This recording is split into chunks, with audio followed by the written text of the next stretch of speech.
All right, guys. Caroline Soro and Michael Swain here with the Kansas 247 postgame wrap. Michael, how about them Jayhawks? Yeah, what an incredible day. I think that going in, you had an idea that this could be the time that Kansas claims the sixth win. But I think for them to do it in the fashion that they did was certainly impressive. And it's hard not to start, I think, with maybe the post-game celebrations. It's been a long time since the goalposts were in Potter Lake, and I think it's something that was well-deserved. I think I put it out on social media beforehand that the goalpost had to come down today, and it's right behind us. They're putting it back up. But I think just overall, this is a day that I think a lot of KU football players, KU football fans won't forget after the last decade plus of big-time struggles. Definitely. I think it's a huge breakthrough, not only for, the fans, but for this program as a whole, for the city, for everybody.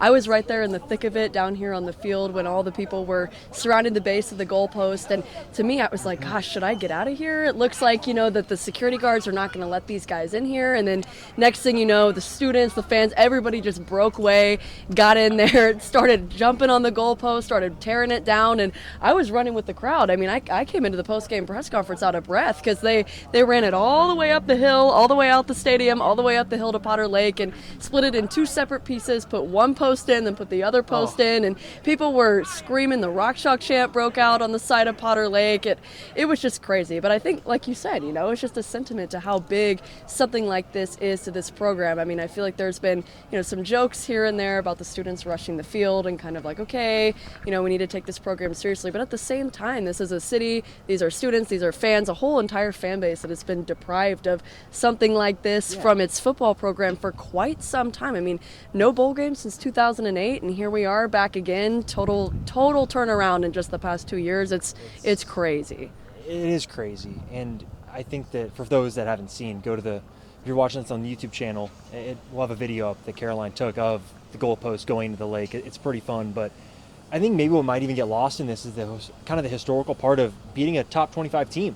It's the first home top 25 win that Kansas has had since 2005 when they beat Iowa State. And you go back to 2010 and when they beat Georgia Tech, and that's the last time they had a ranked win. I mean, this is one of those days that I put in our post-game observations that, hey, there are a lot of firsts since. And I think if we're going to start about the game itself, you got to start with Devin Neal. Oh, definitely. I was going to go there next. You beat me to it, but Lance Leipold said it best in his post-game press conference too. He said, "I don't think it's any more fitting for the hometown kid that's from Lawrence here to be the icing on the cake that pushes KU to a bowl game." I mean, that's pretty special. The guy had, and I think we were talking about it up in the box during the game too. The guy had over 100 rushing yards, 100 rushing yards and 100 receiving yards. So like triple digits in both categories. That is unheard of for a Jayhawk. First time in history. Yeah, that's the thing. Over 200 rushing yards, over 100 receiving yards.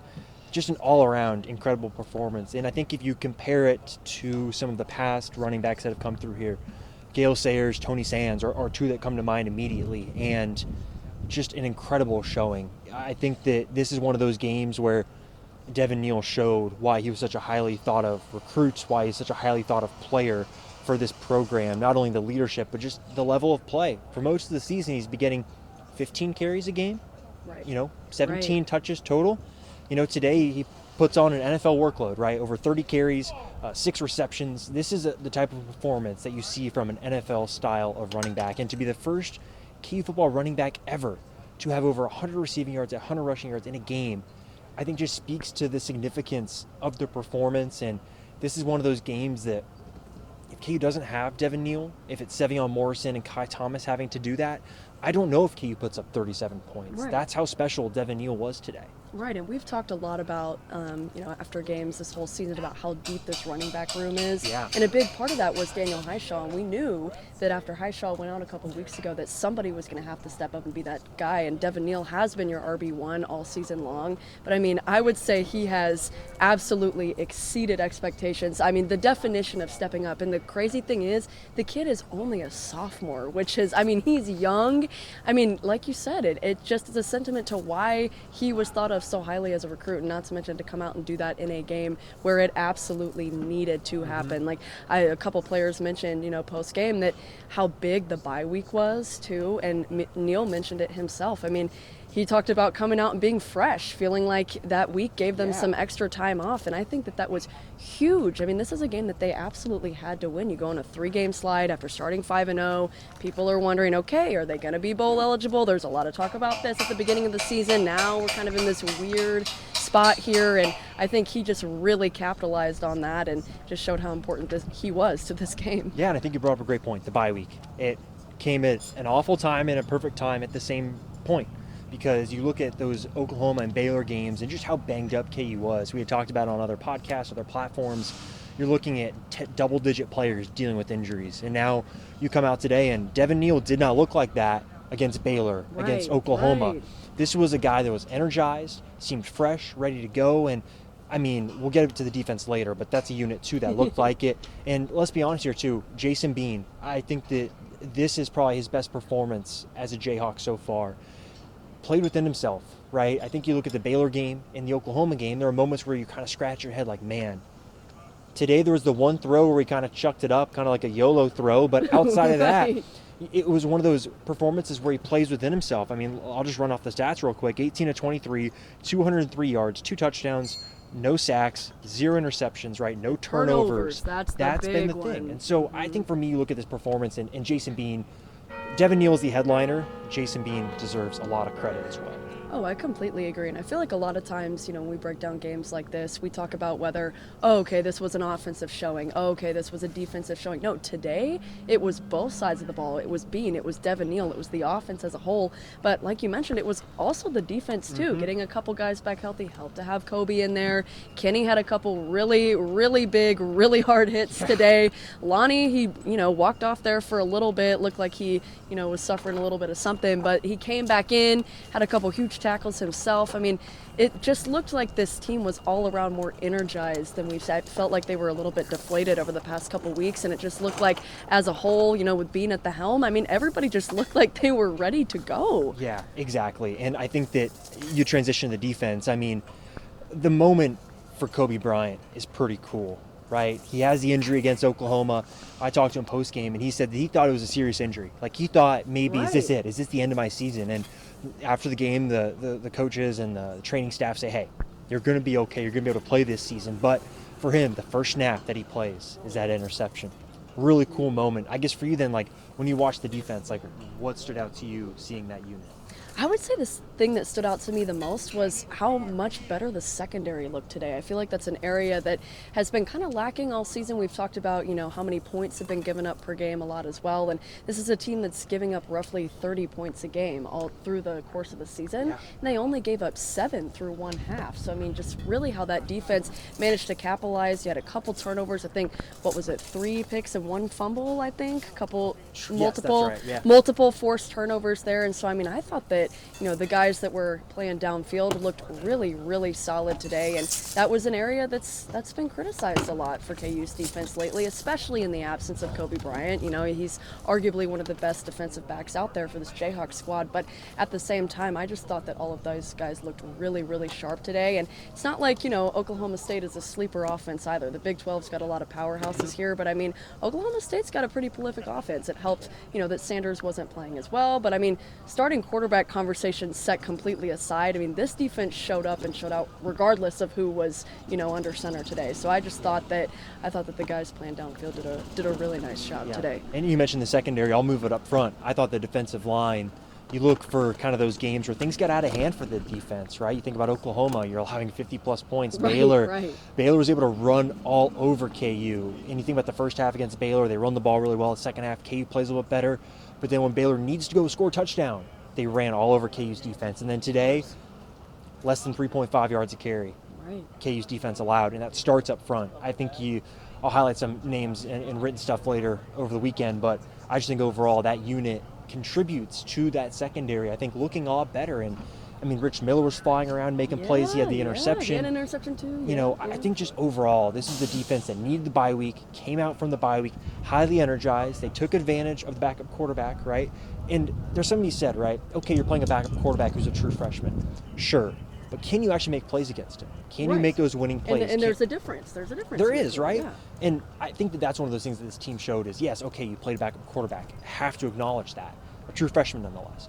But you can drop the interceptions. You can not recover the fumble. But in the end, KU made kind of those winning plays that I think we talked about a lot early in the season, that, hey, KU was out there making winning plays. And then kind of last 3 weeks, those plays kind of faded away. And then Definitely. I think this week they showed up again. I guess for you, when you think big picture, what's next? What are you expecting going forward? Oh, big picture for me, I would just say they have to keep this energy rolling. I mean, we talked a lot about how flat it's been for the last couple weeks, and I think that happens when you're riding the high of, a 5-0 start to the season, then all of a sudden your starting quarterback goes out, then all of a sudden you lose a game. Then it's like the fear factor sets in, right? And so I think that a big thing for this squad is not letting the external factors get to you, because you've got 3 regular season games left. You've got Texas Tech, you've got Texas at home. They're traveling to K-State to close out the season there. So those are 3 very, very big games. I mean, Texas is a ranked opponent. Texas Tech has a prolific offense as well. So I think it's just going to be keeping that mindset like they came in today. It's going to be staying fresh. That's going to be the big thing. Not letting the external noise get to them. It's going to be the defense having to stay sharp. It's going to be people like Devin Neal stepping up and having crazy performances. It's going to have to be people relying on Bean, I feel like a lot of times, fans get discouraged that Bean's in there. It's like, no, Bean is the guy right now, and until Jalen Daniels is ready to go, I mean, Bean is going to be the one. So I think it's a lot of trust. It's a lot of trust in Leipold. It's a lot of just eyes on the prize focus for me to close out the next 3 games. What do you think? I like what you mentioned there, keeping it going. I think you're right about the confidence side of things. Lance has talked about this a lot, where I think at times his team last year had here we go again type of moment. Exactly. And this team really hasn't, but I think you could feel maybe some of that with the 3 straight losses. Is this going to be 2009 all over again, where you start 5-0? Yeah, and then, from a player perspective, we're like, oh my gosh, like, we don't want to become like that team, or we don't want to do that. And an underrated part of this now is you have 6 wins, you play with free money rest of the season. There's no pressure now. There is 0 pressure at all. You can go play at Texas Tech, free hit. Again, you want to win as a player, as a coach for the program. There's no pressure. They've got the 6th win. They get those bowl practices. That's a huge part of this. Being able to get that extra 15 practices of development is super important. And then plus, I looked at that last game of the season against Kansas State. That is going to be a huge benchmark test for this KU team. We'll see if Jalen Daniels is available by then. Jason Bean was always going to start this game. I think it's a fascinating decision next week. If Jalen is healthy enough to play, do they roll with him, or do they say, hey, Jason Bean, you should be the guy? That's a different conversation for a different day, but I think for me, this is one of those days. For KU fans, it's great. They'll remember it.